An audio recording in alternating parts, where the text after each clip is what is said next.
নমস্কার ভিউয়ার্স। তো চলুন শুরু করা যাক শ্রীমদ্ ভগবদ গীতা যথাযথের বিজ্ঞান যোগের পরবর্তী অংশ। আজকে শ্লোক 8।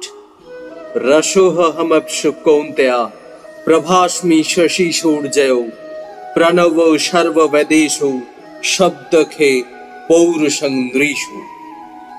হে কৌন্তেয়, আমি জলের রস, চন্দ্র ও সূর্যের প্রভা, সর্ববেদের প্রণব, আকাশের শব্দ এবং মানুষের পৌরুষ।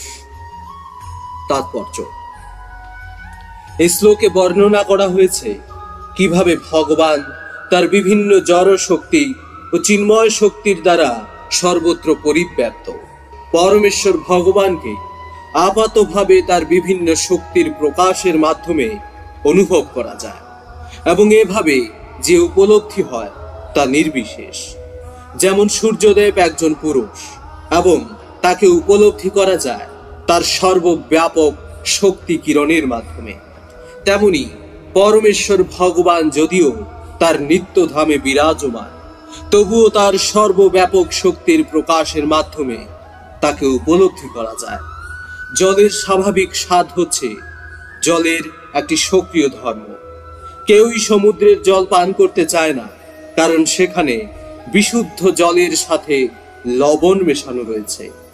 আস্বাদনের শুদ্ধতাই জলকে আকর্ষণীয় করে তোলে এবং এই শুদ্ধ আস্বাদন ভগবানেরই অনন্ত শক্তির একটি অভিপ্রকাশ। নির্বিশেষবাদীরা জলের স্বাদের মধ্যে ভগবানের অস্তিত্ব অনুভব করে এবং সবিশেষবাদীরাও ভগবান যে করুণা করে মানুষের তৃষ্ণা নিবারণের জন্য জলের সৃষ্টি করেছেন তার জন্য তার মহিমা কীর্তন করে। এভাবেই পরম পুরুষের উপলব্ধি হয়। প্রকৃতপক্ষে নির্বিশেষবাদ আর সবিশেষবাদের মধ্যে কোনো বিবাদ নেই। যিনি বাস্তবিক ভগবানকে জেনেছেন তিনি জানেন নির্বিশেষ ও সবিশেষ উভয় রূপেই তিনি যুগপৎভাবে সবকিছুর মধ্যে বিরাজ করছে এবং এর মধ্যে কোনো বিরোধ নেই। তাই শ্রী চৈতন্য মহাপ্রভু তার মহিমান্বিত অচিন্ত ভেদাভেদ তত্ত্ব অর্থাৎ যুগপৎভাবে একত্ব ও পৃথকত্ব প্রতিষ্ঠিত করেছেন।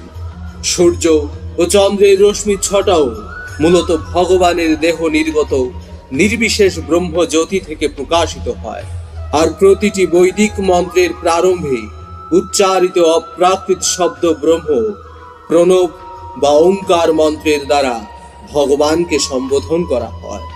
যেহেতু নির্বিশেষবাদীরা পরমেশ্বর ভগবান শ্রীকৃষ্ণকে তার অসংখ্য নামের দ্বারা সম্বোধন করতে খুবই ভয় পায়, তাই তারা অপ্রাকৃত শব্দ ব্রহ্ম ওঙ্কারের মাধ্যমে তাকে সম্বোধন করে। কিন্তু তারা বোঝে না যে ওঙ্কার ভগবান শ্রীকৃষ্ণেরই শব্দ প্রকাশ। কৃষ্ণ ভাবনার পরিধি সর্বব্যাপ্ত, তাই কৃষ্ণ ভাবনার সম্বন্ধে যিনি জানতে পেরেছেন তার জীবন সার্থক।